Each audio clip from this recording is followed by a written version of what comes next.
অনেকদিন থেকে ভাবছিলাম শিলপাটায় বেটে কোনো ভর্তা তৈরি করে খাবো। ভর্তা সবসময় আমার অনেক পছন্দ। ভর্তা তো আমি রেগুলারই করি, তবে শিলপাটায় বেটে ভর্তা অনেকদিন থেকে তৈরি করা হয়নি।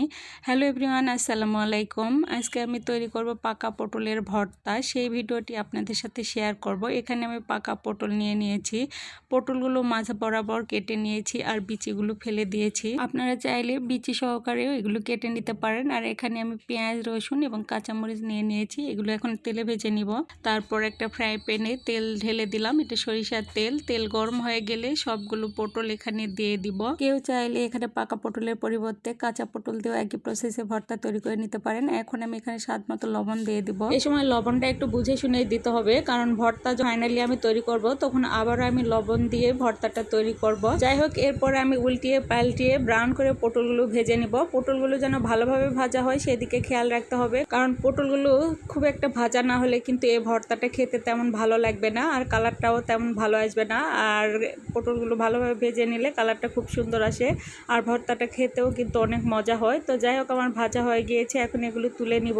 ভাজার পর দেখতে পাচ্ছেন কালারটা কতটা সুন্দর এসেছে। সবগুলো পটল এখানে আমি তুলে নিয়েছি। তো এরপর এখন এই ফ্রাই প্যানে আমি পেঁয়াজ, রসুন এবং কাঁচামরিচগুলো দিয়ে দিয়েছি। তারপর এগুলো উল্টিয়ে পাল্টিয়ে একটু ব্রাউন করে ভেজে নিব।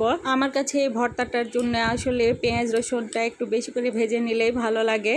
তো যাই হোক, আমার পেঁয়াজ, রসুন এবং কাঁচামরিচগুলো ভাজা হয়ে গিয়েছে। এগুলো এখন একটা বাটিতে তুলে নেব। তো এই তো দেখতে পাচ্ছেন এখানে আমি পটলগুলো এবং পেঁয়াজ, রসুন, কাঁচামরিচ সবগুলো একসঙ্গে তুলে নিয়েছি। এগুলো দিয়ে এখন আমি ভর্তা তৈরি করব। তার জন্য এখানে আমি পাটা নিয়ে নিয়েছি। পাটাটা ধুয়ে তারপর একটা সুতি পাতলা কাপড় দিয়ে মুছে দিব। সবগুলো এখানে দিয়ে এখন ভালোভাবে এগুলো বেটে নিব। পাটায় বেটে ভর্তা তৈরি করলে আসলে খেতে অসাধারণ লাগে। ব্লেন্ডার কিংবা গ্রাইন্ডার যাই বলেন না কেন, ভর্তা কিন্তু পাটাতেই বেশি স্বাদ হয়। আমরা এখন অনেক আরামপ্রিয় হয়ে গিয়েছি, যার কারণে ব্লেন্ডার কিংবা গ্রাইন্ডারে ঝটপট করে ভর্তা বেটে নেই। তো যাই হোক, এই তো আমার ভর্তাটা ভালোভাবে বাটা হয়ে গিয়েছে।